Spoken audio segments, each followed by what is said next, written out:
സെക്കറിയാ പ്രവാചകൻ്റെ പുസ്തകം 3-ാം അധ്യായം 1 മുതൽ 7 വരെയുള്ള വാക്യങ്ങൾ. സെക്കറിയാവ് 3, 1 മുതൽ 7 വരെ 1ഉം 7ഉം വാക്യങ്ങൾ മാത്രം ഇപ്പോൾ വായിക്കുന്നു. അനന്തരം അവൻ എനിക്ക് മഹാപുരോഹിതനായ യോശുവ, യഹോവയുടെ ദൂതൻ്റെ മുമ്പിൽ നിൽക്കുന്നതും സാത്താൻ അവനെ കുറ്റം ചുമത്തുവാൻ അവൻ്റെ വലത്തുഭാഗത്ത് നിൽക്കുന്നതും കാണിച്ചു തന്നു. വാക്യം 7. സൈന്യങ്ങളുടെ യഹോവ ഇപ്രകാരം അരുളി ചെയ്യുന്നു: നീ എൻ്റെ വഴികളിൽ നടക്കുകയും എൻ്റെ കാര്യം നോക്കുകയും ചെയ്താൽ, നീ എൻ്റെ ആലയത്തെ പരിപാലിക്കുകയും എൻ്റെ പ്രാകാരങ്ങളെ സൂക്ഷിക്കുകയും ഞാൻ നിനക്ക് ഈ നിൽക്കുന്നവരുടെ മുമ്പിൽ ആഗമനം അനുവദിക്കുകയും ചെയ്യും. പ്രാർത്ഥിക്കാം. ഞങ്ങളുടെ പാറയും വീണ്ടെടുപ്പുകാരനുമായ ഞങ്ങളുടെ ദൈവമേ, സ്വർഗ്ഗസ്ഥപിതാവേ, നിൻ്റെ വചനം ഞങ്ങൾ ധ്യാനിക്കുന്നു. അവിടുന്ന് ഞങ്ങളോട് സംസാരിക്കണമേ. അടിയൻ്റെ വായിലെ വാക്കുകളും ഞങ്ങളുടെ ഓരോരുത്തരുടെയും ഹൃദയത്തിലെ ധ്യാനവും ദൈവത്തിന് പ്രസാദകരമായിരിക്കണമെന്ന് യേശുവിൻ നാമത്തിൽ അപേക്ഷിക്കുന്നു. കരുണയോടെ കേൾക്കണമേ. ആമേൻ. ദൈവത്തിൻ്റെ അതിപരിശുദ്ധ നാമം വാഴ്ത്തപ്പെടുമാറാകട്ടെ. അഭിവന്യ മെത്രാപ്പൊലീത്ത തിരുമേനി, ആദരണീയരായ വികാരി ജനറൽ അച്ഛന്മാർ, മറ്റ് വൈദിക ശ്രേഷ്ഠർ, ശമാശന്മാർ, മാതാപിതാക്കളെ, സഹോദരങ്ങളെ, നിങ്ങൾക്കെല്ലാവർക്കും ക്രിസ്തുയേശുവിൻ്റെ നാമത്തിൽ എൻ്റെ സ്നേഹവന്ദനത്തെ ഈ അവസരത്തിൽ അറിയിക്കുന്നു. ഇന്ന് ശമാശന്മാരുടെ ഗണത്തിൽ നിന്നും കശിശന്മാരുടെ ഗണത്തിലേക്ക് പ്രവേശിക്കുന്ന ലിജിൻ ബി രാജു ശമാശനെ ഈ അവസരത്തിൽ എല്ലാവരുടെയും പേരിൽ അഭിനന്ദിക്കുന്നു. പരിശുദ്ധാത്മാവിൽ നിറഞ്ഞ് ഉത്തമ കാര്യവിചാരകനായി യജമാനൻ്റെ ഹൃദയത്തിനൊത്ത ശുശ്രൂഷ ഉണർവോടും ജാഗ്രതയോടും നിർവഹിക്കുന്നതിന് ദൈവം തമ്പുരാൻ പ്രിയദാസനെ സഹായിക്കട്ടെ എന്ന് പ്രാർത്ഥിക്കുകയും എല്ലാ മംഗളങ്ങളും ഈ അവസരത്തിൽ ആശംസിക്കുകയും ചെയ്യുന്നു. ഈ സ്ഥാനദാന ശുശ്രൂഷയിൽ ദൈവവചനത്തിൽ നിന്ന് സംസാരിപ്പാൻ എന്നെ നിയോഗിച്ചാക്കിയ അഭിവന്യ മെത്രാപ്പൊലീത്ത തിരുമേനിയോടുള്ള നന്ദി, കടപ്പാട് ഈ അവസരത്തിൽ ഞാൻ അറിയിക്കുന്നു. ഇന്ന് നാം ഒരുമിച്ച് ധ്യാനിക്കുന്നത് സെക്കറിയാ പ്രവാചകൻ്റെ പുസ്തകത്തിൽ നിന്നാണ്. ഇസ്രായേൽ ജനതയുടെ പ്രവാസാനന്തര സമൂഹത്തിൽ പ്രവാചക ശുശ്രൂഷ നിർവഹിച്ച ഒരു പ്രവാചകനാണ് സെക്കറിയാവ്. BC 537 ബാബിലോണിൽ നിന്നും പ്രവാസത്തിൽ നിന്നും മടങ്ങി വരുന്നതായിട്ടുള്ള ദൈവജനം സെറുബാബേലിൻ്റെയും എസ്രായുടെയും നെഹമ്യായുടെയും നേതൃത്വത്തിൽ ദേവാലയത്തിൻ്റെ പുനർനിർമ്മിതിയും മതിലിൻ്റെ പണിയുമൊക്കെ നടത്തി ദൈവജനത്തിൻ്റെ ഒരു പുനഃസ്ഥാപനത്തിന് വേണ്ടി ശ്രമിക്കുന്നതായിട്ടുള്ള കാലഘട്ടം. ഇതിനെ പൊതുവെ സെക്കൻഡ് ടെമ്പിൾ പീരീഡ് എന്നാണ് അറിയപ്പെടുന്നത്. 2ാം ദേവാലയ കാലഘട്ടം. ഹഗ്ഗായി പ്രവാചകന് സമകാലികനായി ശുശ്രൂഷ നിർവഹിച്ച പ്രവാചകനാണ് സെക്കറിയാവ്. പ്രത്യാശയും നിരാശയും ഇടകലർന്നതായിട്ടുള്ള കാലം. ആത്മീയമായും രാഷ്ട്രീയമായും ക്ഷീണിച്ചതായിട്ടുള്ള ഒരു കാലഘട്ടം. വിശ്വാസം മങ്ങിയ, സുസ്ഥിര നിലനിൽപ്പ് അനിശ്ചിതത്വത്തിലായ ഒരു കാലഘട്ടം.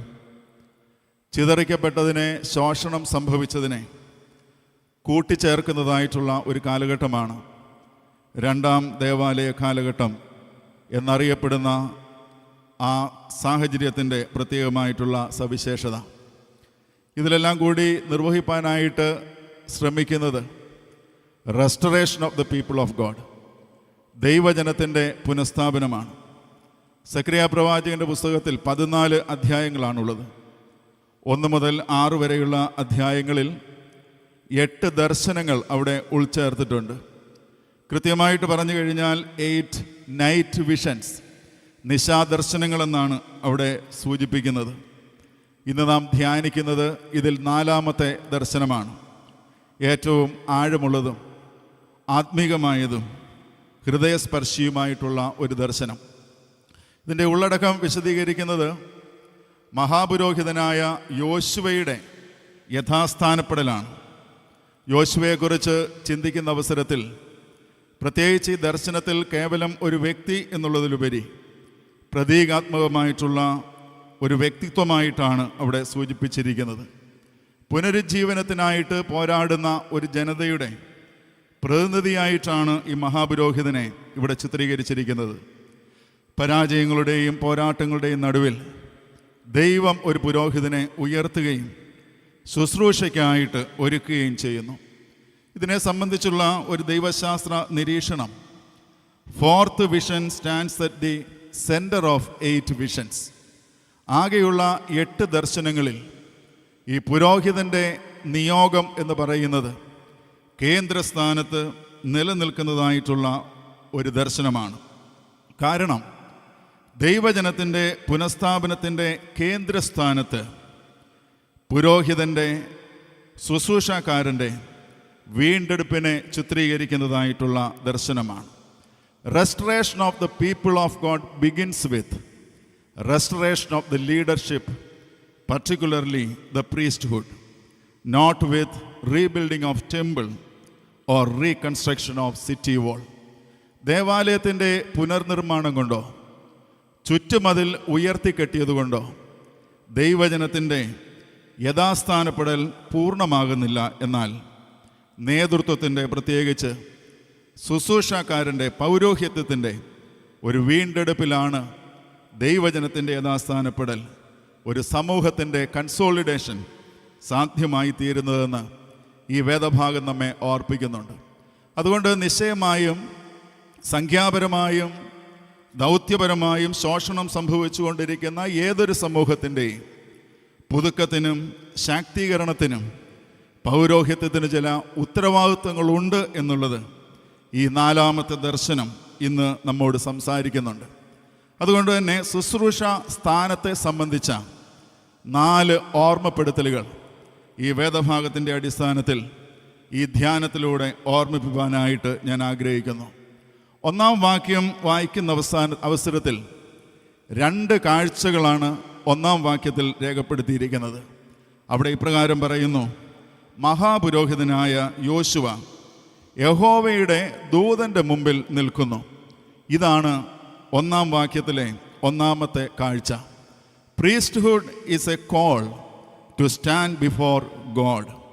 ദൈവവുമായിട്ടുള്ള അനുദിന ബന്ധത്തിലാണ് ശുശ്രൂഷകൻ്റെ ശക്തി എന്ന പ്രാഥമിക ബോധ്യമാണ് ഈ ദർശനം നമ്മുടെ മുമ്പിൽ വെക്കുന്നത്. ഏതൊരു നിയോഗ ശുശ്രൂഷയും പുതിയ ഒരു ബന്ധത്തിൻ്റെ തുടക്കവും നിയോഗത്തിൻ്റെ ആഴപ്പെടലുമാണ്. യേശു കർത്താവ് തൻ്റെ ശിഷ്യന്മാരോടായിട്ട് ഇപ്രകാരം പറയുന്നു: എന്നെ പിരിഞ്ഞ് നിങ്ങൾക്ക് ഒന്നും ചെയ്യുവാനായിട്ട് സാധിക്കുകയില്ല. പ്രിയരെ, ദൈവാഭിമുഖീകരണത്തിൽ നിന്നാണ് ഏതൊരു നിയോഗവും ആരംഭിക്കുന്നത്. അബ്രഹാം വിശ്വാസത്താൽ യാത്ര ആരംഭിക്കുന്നത് ദൈവത്തിൻ്റെ അരുളപ്പാട് കേട്ടിട്ടാണ്. മോശ മുൾപ്പടർപ്പിൽ ദൈവസാന്നിധ്യം തിരിച്ചറിയുമ്പോഴാണ് അദ്ദേഹത്തിൻ്റെ നിയോഗം ആരംഭിക്കുന്നത്. ശമൂവേൽ ദൈവശബ്ദത്തിന് ചെവി കൊടുത്തിട്ടാണ് യഹോവേ അരുളി ചെയ്യണമേ, അടിയൻ കേൾക്കുന്നു എന്ന് പറയുന്നത്. യെശയ്യാവ് ദൈവാലയത്തിൽ ദർശനം സാക്ഷാത്കരിക്കുന്ന അവസരത്തിൽ അവിടെ പറയുന്നു: അടിയനിതാ, അടിയനെ അയക്കണമേ. ഏതൊരു ശുശ്രൂഷകൻ്റെയും ആദ്യ തിരിച്ചറിവ് ദൈവിക ബന്ധം തന്നെ ആയിരിക്കണം. ദൈവത്തിന് മുൻപിൽ നിൽക്കുവാൻ കഴിയാത്തവന് ജനത്തിനു മുമ്പിൽ നിൽക്കുവാൻ സാധിക്കുകയില്ല. അല്ലയോ പുരോഹിത, ശുശ്രൂഷയുടെ ശക്തി നിൻ്റെ വാക്കുകളിലല്ല, നിൻ്റെ സാമർഥ്യത്തിലല്ല, നീ ആരുടെ മുമ്പിൽ നിൽക്കുന്നു എന്നതിലാണ്. പലപ്പോഴും തിരക്കുകളുടെ ലോകത്ത് ദൈവത്തിൻ്റെ മുമ്പിൽ നിൽക്കുവാൻ മറക്കരുത്. സ്വാധീനങ്ങളുടെയും സമ്മാനങ്ങളുടെയും ലോകത്തിൽ വഴുതുവാൻ സാധ്യതയുള്ള ഒരു ലോകത്തിലാണ് ഞാനും നിങ്ങളും. സ്വയം പര്യാപ്തതാബോധം പലപ്പോഴും ദൈവസാന്നിധ്യ ബോധത്തിൽ നിന്ന് അകറ്റുവാനായിട്ട് സാധ്യതയുണ്ട്. പ്രാർത്ഥനയിൽ, ധ്യാനത്തിൽ, വേദപാരായണത്തിൽ സന്നിധി ബോധം ഉറപ്പാക്കുവാൻ സാധ്യമാകേണ്ടത് ആവശ്യമാണ്. 1-ാം വാക്യത്തിൽ തന്നെ 2-ാമത്തെ കാഴ്ച തികച്ചും വ്യത്യസ്തമായിട്ടുള്ള കാഴ്ചയാണ്. സമാധാന സ്ഥലം മാത്രമല്ല ദൈവസാന്നിധ്യം, ഒരു സംഘർഷത്തിൻ്റെ സ്ഥാനം കൂടിയാണ്. 2-ാമത്തെ കാഴ്ച അതേ വാക്യത്തിൽ രേഖപ്പെടുത്തിയിരിക്കുന്നു: സാത്താൻ അവനെ കുറ്റം ചുമത്തുവാൻ വലത്ത് ഭാഗത്ത് നിൽക്കുന്നതും കാണിച്ചു തന്നു. എപ്പോഴും ദൈവ സാന്നിധ്യത്തിൻ്റെ മുമ്പിലും സംഘർഷത്തിൻ്റെ മധ്യത്തിലുമാണ് പുരോഹിതൻ്റെ സ്ഥാനം. Positioning is very important. ഒരു വശത്ത് പേർ ചൊല്ലി വിളിക്കുന്ന ദൈവവും മറുവശത്ത് പോരാട്ടമുള്ള ഒരു ലോകവുമാണ്. The ministries in between calling and accusation. N.T. Wright എന്ന് പറയുന്നതായിട്ടുള്ള ചിന്തകൻ പ്രകാരം പറയുന്നു, the call of God places a person between heaven's promise and world's resistance. സ്വർഗത്തിൻ്റെ പ്രതീക്ഷയുടെയും ലോകത്തിൻ്റെ പ്രതിരോധത്തിൻ്റെയും മധ്യത്തിലാണ് ഏതൊരു ശുശ്രൂഷകൻ്റെയും സ്ഥാനം. പുതിയ നിയമത്തിൽ സമാനമായിട്ടുള്ള ഒരു വേദഭാഗമുണ്ട്. ലൂക്കോസിൻ്റെ സുവിശേഷം 22-ാം അധ്യായം 31-32 വാക്യങ്ങളിൽ യേശു കർത്താവ് പത്രോസിനോട് ഇപ്രകാരം പറയുന്നു, ശിമോനെ ശിമോനെ, സാത്താൻ നിങ്ങളെ കോതമ്പ് പോലെ പാറ്റേണ്ടതിന് കൽപ്പന ചോദിച്ചു. ഞാനോ നിൻ്റെ വിശ്വാസം പൊയ്പോകാതിരിപ്പാൻ നിനക്ക് വേണ്ടി പ്രാർത്ഥിച്ചു. പട്ടക്കാരൻ പോരാട്ടങ്ങളിൽ നിന്നും ഒഴിവാക്കപ്പെടുന്നവനല്ല, ഇന്നും നാളെയും പോരാട്ടങ്ങളുടെ മധ്യത്തിൽ നിൽക്കേണ്ടവനാണ്. പ്രതീക്ഷയും വിമർശനവും സംശയവും പോരാട്ടവും നിരാശയും തളർച്ചയും ഒരുപക്ഷെ കുറ്റാരോപണവുമൊക്കെ നേരിടേണ്ടി വരുന്നതായിട്ടുള്ള സാഹചര്യം. ഇവിടെ യേശു കർത്താവ് നൽകുന്ന ഉറപ്പ്, ഞാൻ നിങ്ങൾക്കായി പ്രാർത്ഥിച്ചു. പ്രിയരെ, പോരാട്ടങ്ങളുടെ ലോകത്ത് പ്രാർത്ഥനയുടെ ബലമാണ് ഒരു ശുശ്രൂഷക്കാരൻ്റെ ശക്തി എന്ന് പറയുന്നത്. അടുത്ത സമയത്ത് പുറത്തിറങ്ങിയ ഒരു പുതിയ പുസ്തകമാകുന്നുവല്ലോ ജോസഫ് അന്നംകുട്ടി ജോസിൻ്റെ ആരും കാണാത്ത യുദ്ധങ്ങൾ എന്ന് പറയുന്നതായിട്ടുള്ള പുസ്തകം. അതിൽ പറയുന്ന ഒരു വാചകം ഇപ്രകാരമുണ്ട്, ദേശങ്ങളുടെ അതിർത്തിയിൽ നടക്കുന്നതിനേക്കാൾ വലിയ യുദ്ധങ്ങൾ മനസ്സിൻ്റെ വരമ്പുകളിൽ പേറിക്കൊണ്ട് നടക്കുന്നവരാണ് ഞാനും നിങ്ങളും. വീണു പോകാമായിരുന്ന എത്രയെത്ര യുദ്ധങ്ങളാണ് എൻ്റെയും നിങ്ങളുടെയും മനസ്സുകളിലുള്ളത്. അതിൽ പറയുന്ന ഒരു വാചകം കൂടിയുണ്ട്, യുദ്ധങ്ങൾ അവസാനിക്കുന്നില്ല ചങ്ങാതി. യുദ്ധങ്ങൾ അവസാനിക്കുന്നില്ല ചങ്ങാതി. വൈദികൻ ദൈവസാന്നിധ്യത്തിൻ്റെ മുമ്പിലും സംഘർഷങ്ങളുടെ മധ്യത്തിലും നിൽക്കേണ്ടവനാണ്. ഒരു ചിന്തകൻ ഇപ്രകാരം പറയുന്നു, churches leaders often stand where the battle is fiercest, but they also stand where the intercession is strongest. ഈ ദർശനം നൽകുന്ന രണ്ടാമത്തെ പാഠം നിസ്സാരതയെക്കുറിച്ചുള്ള ഓർമ്മപ്പെടുത്തലാണ്.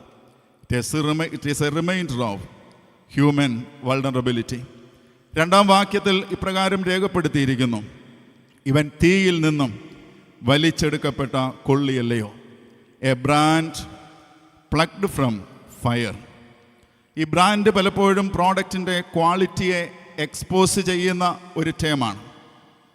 ദൈവം സാത്താനെ ശാസിച്ചിട്ട് യോശുവ പുരോഹിതനെക്കുറിച്ച് പറയുന്ന വാചകമാണ്, അവൻ തീയിൽ നിന്നും വലിച്ചെടുക്കപ്പെട്ട കൊള്ളിയല്ലയോ. പലപ്പോഴും ഫയർ ബ്രാൻഡ് എന്നൊക്കെ പലരെക്കുറിച്ചും പറയും. ഫയർ ബ്രാൻഡ് എന്നൊക്കെ പറയുന്നത് it represent something extra ordinary. It is A symbol of strength, greatness, power and uniqueness. രാഷ്ട്രീയ മേഖലയിൽ ചിലരെക്കുറിച്ച് പറയും പൊളിറ്റിക്കൽ ഫയർ ബ്രാൻഡ് എന്നൊക്കെ.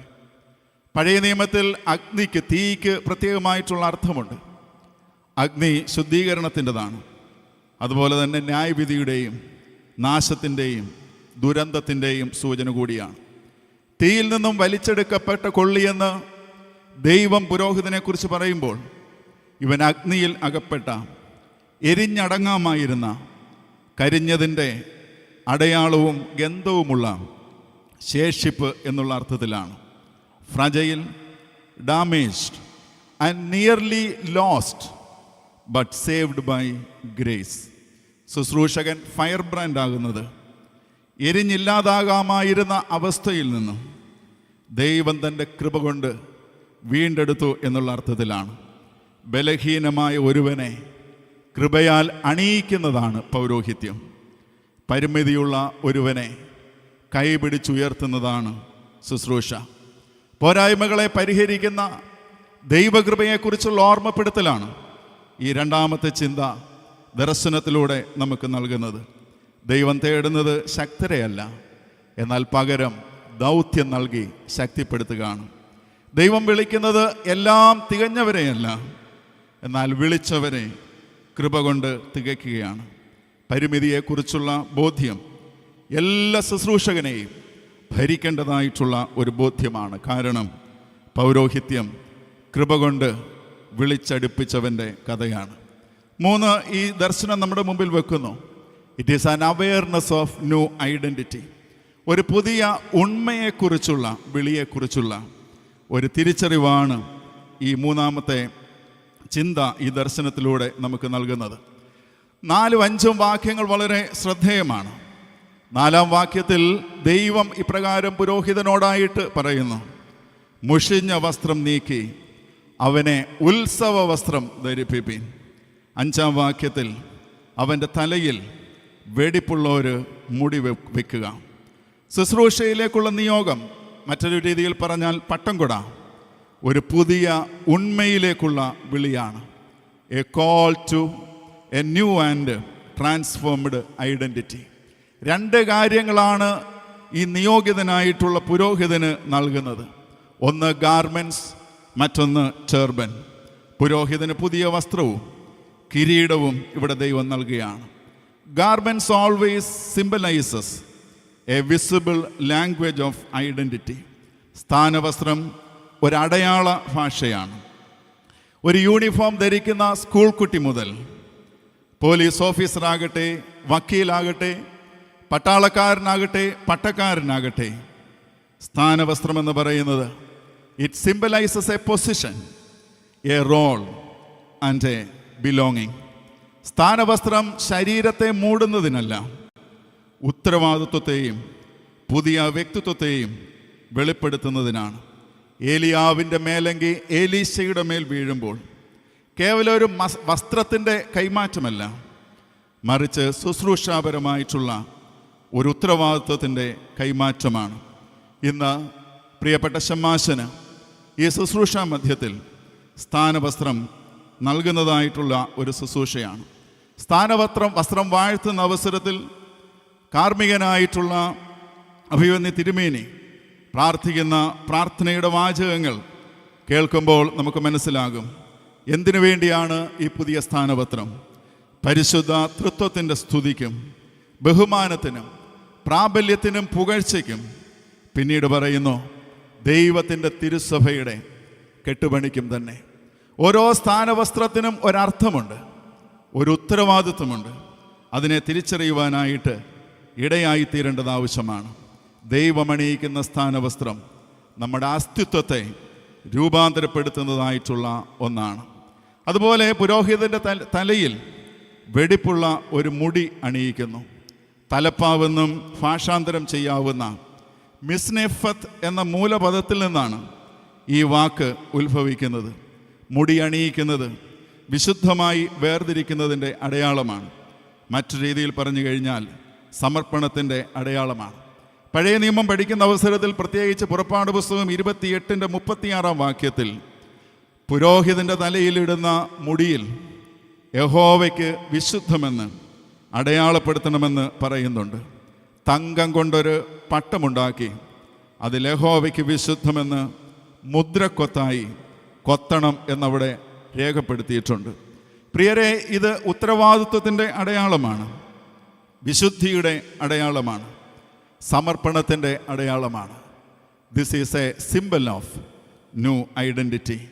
ശുശ്രൂഷയിൽ പ്രബോധനം പൂർത്തീകരിച്ച ശേഷം പട്ടം സ്വീകരിക്കുന്നയാളിൻ്റെ തലയിൽ നിന്നും മുടി കുരിശാകൃതിയിൽ ഛേദിക്കുന്നതായിട്ടുള്ള ഒരു ശുശ്രൂഷയുണ്ട്. ദൈവമുൻപാകെയുള്ള അനുസരണവും വിധേയത്വവും വിശ്വസ്തതയും പുലർത്തുന്നതും സ്ഥാനാർത്ഥി കേശാദിപാദം ദൈവസന്നദ്ധയിൽ സമർപ്പിക്കുന്നതിൻ്റെയും സൂചനയാണ്. നെറുകയിൽ 4 ഭാഗത്തു നിന്ന് കുരിശാകൃതിയിൽ പട്ടം വെട്ടി പ്രതിഷ്ഠിക്കുന്നത്. പ്രിയരെ, ഗാർമെൻറ്റ്സ് ആൻഡ് ടർബൻ ഈ ശുശ്രൂഷയിൽ നൽകപ്പെടുന്ന കാപ്പയും മുടി ഛേദിക്കുന്ന ശുശ്രൂഷയും ആന്തരിക സമർപ്പണത്തിൻ്റെ ദൃശ്യമായ പ്രഖ്യാപനമാണ്. ഇത് എന്നും എല്ലാ പട്ടക്കാരിലും നിലനിൽക്കേണ്ടതും ആവശ്യമാണ്. ഒരു ചിന്ത കൂടി പറഞ്ഞ് ഞാൻ അവസാനിപ്പിക്കുകയാണ്. ഈ ദർശനം നമ്മോട് സംസാരിക്കുന്നു. ഈ ശുശ്രൂഷാസ്ഥാനം പുതിയ ഉത്തരവാദിത്വത്തിൻ്റെ ഭരമേൽപ്പിക്കലാണ്. This is a delegation into new responsibility. എന്തിനാണ് ശുശ്രൂഷകനെ ദൈവം വിളിക്കുന്നത്? എന്തിനാണ് ശുദ്ധീകരിക്കുന്നത്?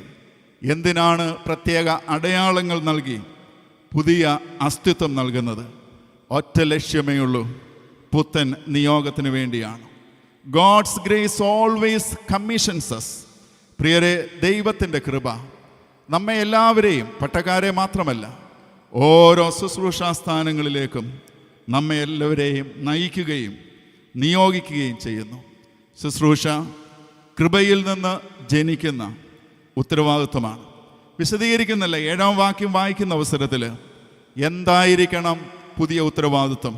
അവിടെ ഇപ്രകാരമാണ് പറയുന്നത്. സൈന്യങ്ങളുടെ യഹോവ ഇപ്രകാരം അരുളി ചെയ്യുന്നു, നീ എൻ്റെ വഴികളിൽ നടക്കണം, നീ എൻ്റെ കാര്യം നോക്കണം, നീ എൻ്റെ ആലയത്തെ പരിപാലിക്കണം, എൻ്റെ പ്രാകാരങ്ങളിൽ ശുശ്രൂഷിക്കുകയും വേണം. എൻ്റെ വഴികളിൽ നടക്കുക, വാക്ക് ഇൻ മൈ വേസ്, വ്യക്തി ജീവിതത്തിലെ ഉത്തരവാദിത്വമാണ്. ഈ വിളി വിശുദ്ധിയിലേക്കും അനുസരണത്തിലേക്കും ആത്മീയ ശിക്ഷണത്തിലേക്കുമുള്ള വിളിയാണ്. എൻ്റെ കാര്യം നോക്കുക, പെർഫോം മൈ സർവീസ്, ശുശ്രൂഷയിലെ വിശ്വസ്തതയാണ്. വചന ശുശ്രൂഷയിലും ആരാധനയിലും ജനത്തിൻ്റെ ആത്മീയ പരിപാലനത്തിലും ജാഗ്രതയുള്ളവനായിരിക്കണം. വിശദീകരിപ്പാൻ സമയമില്ലല്ലോ. പിന്നീട് പറയുന്ന 2 വാചകങ്ങൾ, എൻ്റെ ആലയത്തെ പാലിക്കുക എന്നും എൻ്റെ പ്രാകാരങ്ങളെ സൂക്ഷിക്കുക എന്നുമുള്ളതാണ്.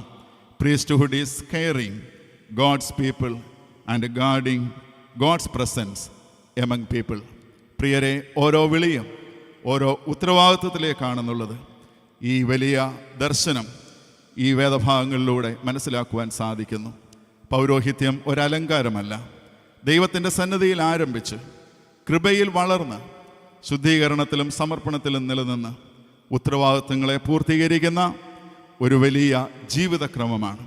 ആ ക്രമത്തിലേക്ക് ദൈവത്തിൻ്റെ കൃപ ലിജിൻ ഷമ്മാശിനെ വിളിച്ചടുപ്പിക്കട്ടെ എന്ന് പ്രാർത്ഥിക്കുന്നു. എല്ലാ നന്മകളും ആശംസിക്കുന്നു. ദൈവത്തിൻ്റെ തിരുസഭയിൽ ഒരു കശീശ ആയിരിക്കുക എന്നത് വലിയ പദവിയും വിളിയുമാണല്ലോ.